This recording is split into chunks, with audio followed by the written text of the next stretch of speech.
আজ আর কোনো দুঃখ নেই, কারণ আমি মেনে নিয়েছি আমার কপালে কোনো সুখ নেই। বিশ্বাস যতবার করেছি ততবার কেউ না কেউ ঠকিয়ে চলে গেছে।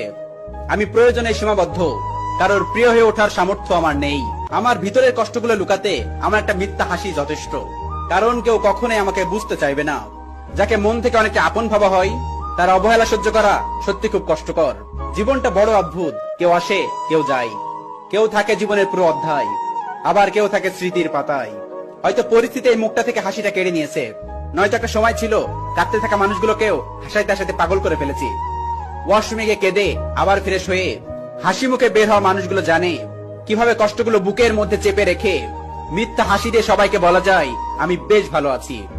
অবহেলার সম্পর্ক ত্যাগ করা উচিত, হোক সেটা ভালোবাসা কিংবা বন্ধুত্ব। আমি সেই গল্পের বই যা সবাই পড়তে পারে, কিন্তু অর্থ বোঝার ক্ষমতা কারো নেই। মানুষ কথা দেয় শুধুমাত্র মুহূর্তটাকে সুন্দর করার জন্য,